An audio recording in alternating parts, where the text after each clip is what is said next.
Good morning students, welcome back to your video lecture sessions. कैसे हैं आप सब।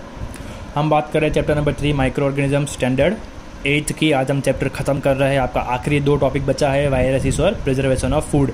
हमने पिछले वीडियो में ही प्रोटोजोन्स के बारे में पढ़ा था। अब हम आगे के चैप्टर को कंटिन्यू करेंगे, वायरस के बारे में पढ़ेंगे।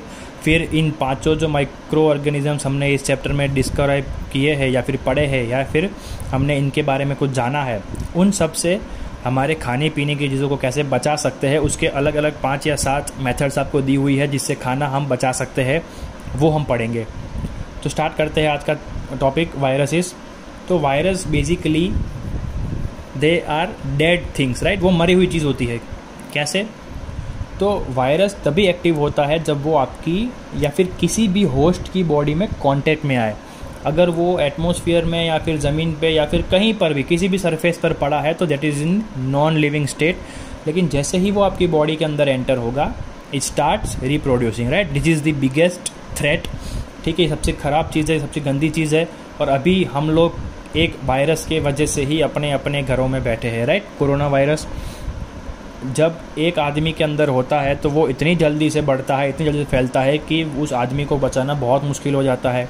और अगर उस आदमी ने किसी और पर टच भी कर लिया तो वो वायरस तुरंत क्या होता है, ट्रांसफ़र हो जाता है। और जब तक वो किसी होस्ट की बॉडी में नहीं पहुंचता तब तक वो नॉन लिविंग रहता है, वो डेड कंडीशन में रहता है। और वो ऐसे डेड कंडीशन में सालों साल तक रह सकता है, राइट। अभी जो हम लोग कोरोना वायरस की बात कर रहे हैं उसमें गवर्नमेंट फिर बोल रही है या फिर बड़े बड़े साइंटिस्ट जो है वो बोल रहे हैं that it can stay on surfaces for 10 days. मतलब अगर किसी पेशेंट, कोरोना वायरस के पेशेंट ने किसी टेबल को छुआ है, राइट, तो 10 दिन तक चांसेस है कि अगर उस टेबल को कोई और छूता है तो उसे कोरोना वायरस हो सकता है। 10 days it can go without any host, right. तो ये तो होगी एक छोटे से वायरस की बात है। इससे भी बहुत सारे खतरनाक वायरस जो होते हैं वो बहुत सालों तक रह सकते हैं ऐसे डेड स्टेट में। और जैसे ही उन्हें कोई होस्ट मिलेगा वो उनकी बॉडी पर कब्जा कर लेगा, राइट। तो it is the link to living and non living. जो जीवित है वो और जो नहीं जी रहा है वो, उन दोनों के बीच का ये लिंक है। वायरस मरा हुआ है, जब तक आपकी बॉडी में नहीं आता तब तक, उसके बाद वो जिंदा हो जाएगा, राइट। तो they are link to living and non living. उसके बाद क्या है, दे आर ए सेलुलर। उसके पास कुछ नहीं होता है, सिर्फ एक न्यूक्लियस होता है, बाकी और कुछ नहीं होता है उसके पास। वो बस आपकी बॉडी के अंदर जाएगा, आपके सेल के ऊपर अटैक करेगा और अपने सेल को बोलेगा कि इसको मल्टीप्लाई करो। और ऐसे ही क्या करता रहेगा, वो अपनी बॉडी, आपकी किसी भी होस्ट की बॉडी के ऊपर वो कब्जा कर लेगा और वो उसके अपने आप को मल्टीप्लाई करेगा, right. They can't reproduce until they enter into host body. देखा, this is the main point. They can't reproduce until they enter into host body. जब तक किसी और की बॉडी में नहीं पहुंचेंगे तब तक ये वायरस कभी भी रिप्रोड्यूस कर नहीं पाएंगे।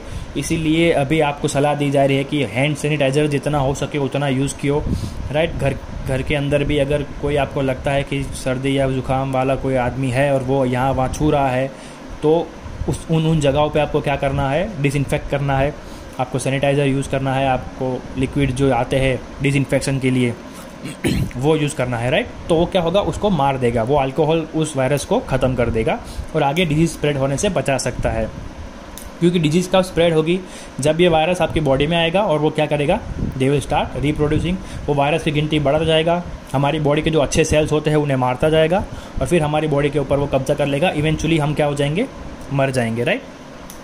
अब इसके बाद एक और पॉइंट है, every viruses are deadly and parasitic. सारे वायरस डेडली होते हैं, कोई भी अच्छा होता नहीं है। हमने अभी तक जो 4 माइक्रो ऑर्गेनिज्म्स पढ़े उसके हम यूज़फुल भी, हमने उसके यूजेस भी पढ़े हैं, उसके हार्म भी पढ़े हैं, राइट। लेकिन वायरस एक ऐसा माइक्रो ऑर्गेनिज्म है जिसका कोई यूज़ ही नहीं है, right. They are only deadly and parasitic. Parasitic मतलब वो दूसरी बॉडी के ऊपर अटैक करके उसके ऊपर जीता है। क्योंकि जब तक वो किसी और के ऊपर अटैक नहीं करता, किसी और की बॉडी में घुसता नहीं है, तब तक वो क्या रहता है, डेड रहता है, right. It is non living. अब they can infect plant, animals and even bacteria. ये वायरस जो है वो प्लांट्स को भी बीमार कर सकता है, हम एनिमल्स को भी कर सकता है। जैसे इंसान को तो कर ही रहा है, अभी पूरी दुनिया लड़ रही है उससे, राइट। अरे इंसानों को छोड़ो, वो बैक्टीरिया को भी क्या कर सकता है, इन्फेक्ट कर सकता है, राइट। तो ये वायरस है जो बहुत ही ज़्यादा डेडली होते हैं। अब इनसे कौन कौन सी डिजीज़ हो सकती है हमें वो हम देख लेते हैं। इन्फ्लुएंजा, मतलब आपके निमोनिया सुना है नाम। इन्फ्लुएंजा एक बुखार होता है जिसमें आप सांस नहीं ले सकते। निमोनिया भी यही होता है, जब आपके लंग्स के अंदर पानी भर जाता है, राइट। तो उसकी वजह क्या होती है, दिस वायरसेस, राइट। तो इन्फ्लुएंजा, हेपेटाइटिस भी एक बहुत खतरनाक बीमारी है जो आपको वायरस से हो सकती है। रेबीज भी आपको इससे हो सकती है वायरस से। पोलियो, आपने बहुत सारे लोगों को देखा होगा, उनका पैर मुड़ता है, उनको पैर की साइज़ अलग होती है, राइट। वो कुछ स्टिक लेके चलते हैं क्योंकि उन्हें बचपन में पोलियो के जो वैक्सीन होती है वो नहीं की होती है। तो that is also because of some viruses. और लास्ट में है AIDS, immuno acquired deficiency syndrome, जो कि एक STD है, सेक्सुअली ट्रांसमिटेड डिजीज़। ये भी किसकी वजह से होता है, वायरस की वजह से होता है। तो इस वायरस का कोई यूज़ नहीं है, बस हार्मफुल इफेक्ट्स ही है। जिसको भी छुआ वायरस ने उसको कोई ना कोई बीमारी तो वो देकर ही जाएगा, राइट। और वो हम अभी बहुत अच्छे से देख रहे हैं कि आप और मैं घर बैठकर पढ़ रहे हैं, मैं घर बैठ के पढ़ा रहा हूँ। That is because of one single small virus, right. तो इससे हमें अंदाजा लगा सकते हैं कि ये कितना डेडली और पैरासाइटिक है। अब हम बात करते हैं प्रिजर्वेशन ऑफ फूड्स की। तो ये जो हमने 5 माइक्रो ऑर्गेनिजम्स पढ़े वो हमारे खाने को न बिगाड़े, उसके लिए हमें कौन कौन सी चीज़ें ध्यान रखनी होगी वो पढ़ लेते हैं। तो पहले तो मैं आपको बता दूं, खाने को 2 कैटेगरी में डिवाइड किया गया है। पहला है पेरिशेबल और दूसरा है नॉन पेरिशेबल।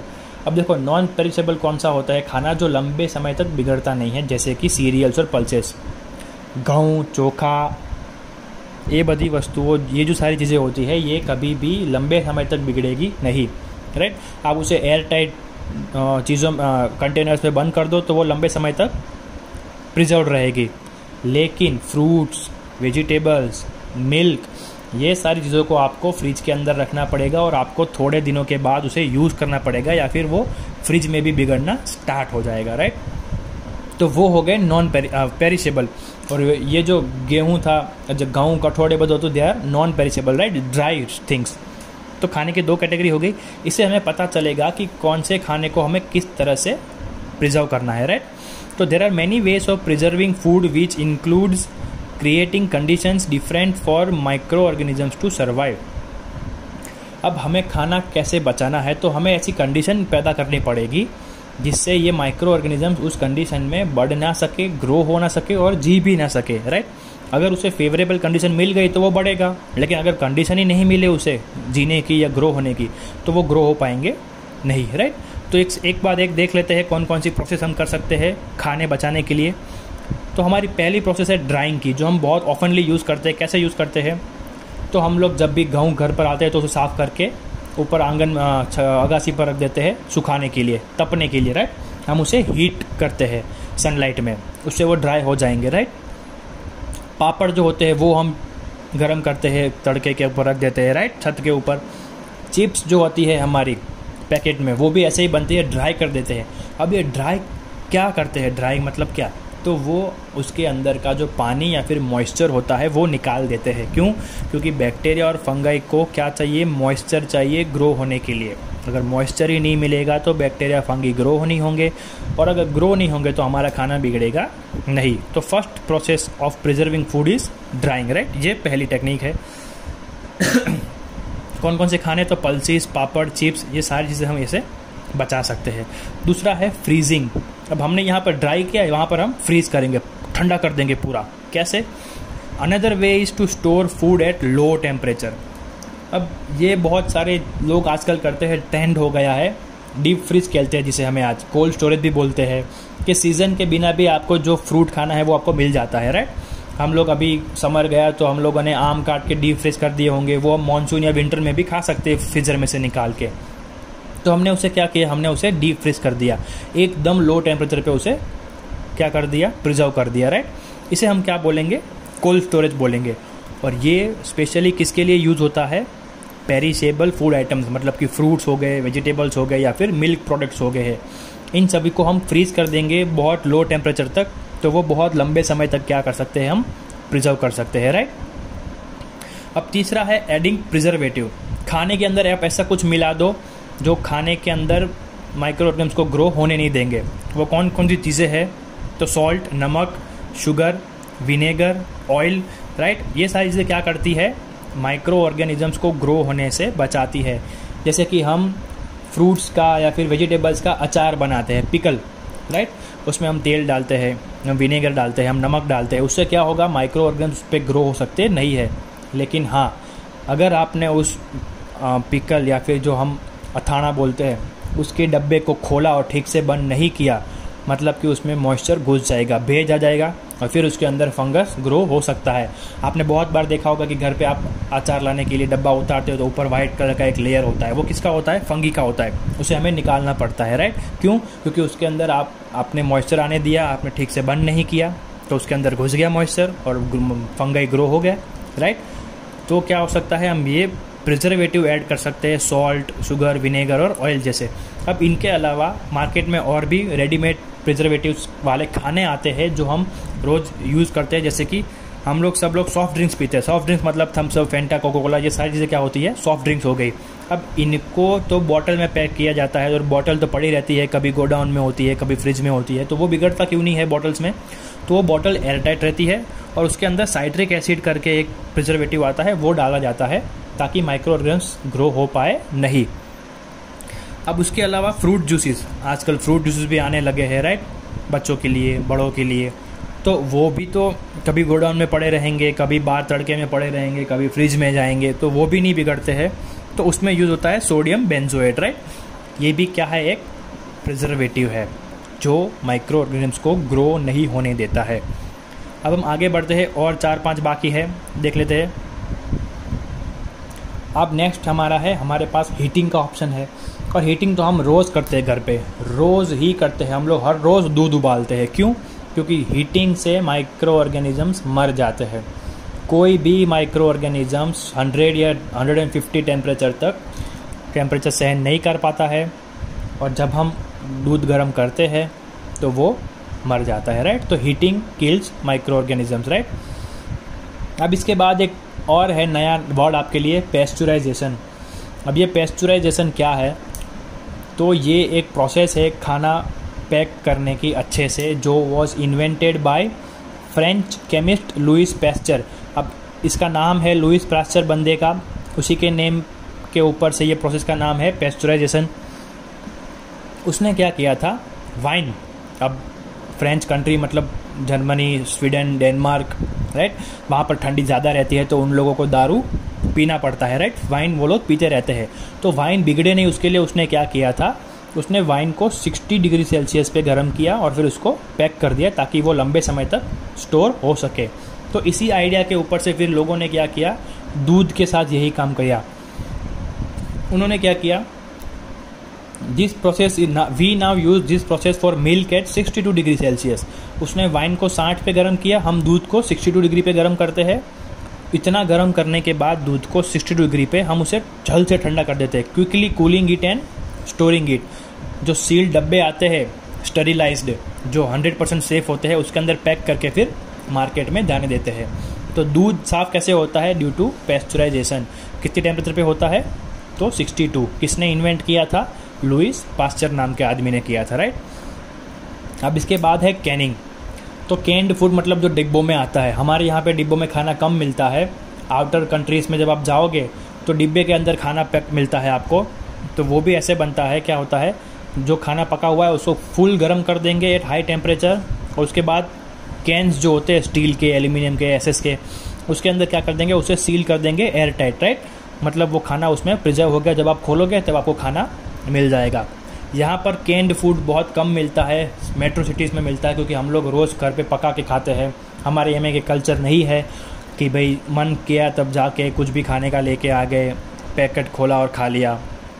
तो कैंड फूड यहाँ पे कम मिलता है, बट आउटर कंट्रीज़ में कैंड फूड ज़्यादा मिलता है। अब लास्ट है वैक्यूम पैकिंग। वैक्यूम पैकिंग आपको नाम से समझ में नहीं आ रहा होगा, लेकिन अभी मैं बोलूँगा कि सबके घर पर ऐसा एक पैकेट आता है कभी कभी, जो खजूर का होता है या अखरोट का होता है, जो पूरा पैक होता है, हवा की एक बूंद भी नहीं होती है, राइट। छोटी सी भी हवा की जगह नहीं होती है, एयर टाइट पैक होता है, आपको उसका शेप दिख रहा होता है खजूर या अखरोट का, राइट। तो that is called vacuum packing. Vacuum packing का मतलब ये होता है कि सारी हवा निकाल देना और पूरा जो अंदर माल भरा है, जो भी खाना आपने भरा है, उसे उसी चीज़ में पैक कर देना, right. Food packed by removing the air is called vacuum packed. T जो होती है, आप जब खोलते हो चाय की पत्ती की थैली तो उसमें से हवा नहीं निकलेगी, आप कॉफ़ी खोलते हो तो उसमें से हवा नहीं निकलेगी, राइट। हाँ, चिप्स में निकलती है, लेकिन वो एयर टाइट ही पैक होता है। लेकिन वो जो अंदर एयर आपको मिलता है जब आप पैकेट्स खोलते हो, तो वो एयर कौन सा होता है? नाइट्रोजन ऑक्साइड होता है, जो खाने को बचाने के लिए होता है, जो खाने को बिगड़ने देता नहीं है, राइट। तो ये हो गया वैक्यूम पैकिंग, मतलब कि एयर को पूरी तरह से रिमूव कर देना। यहाँ पर आपका चैप्टर ख़त्म होता है। अब हम नेक्स्ट वीडियो में नया चैप्टर स्टार्ट करेंगे, 4th। आपका नीचे होमवर्क दिया हुआ है, मैं आपको लिए पढ़ देता हूँ। राइट अबाउट वायरसेस, आपको वायरस के बारे में PDF में से लिखना है, यहाँ से कोई नहीं लिखेगा। Draw and label diagram of virus, वो भी आपको PDF में से मिल जाएगा, वो भी आपको वहीं से ड्रॉ करना है।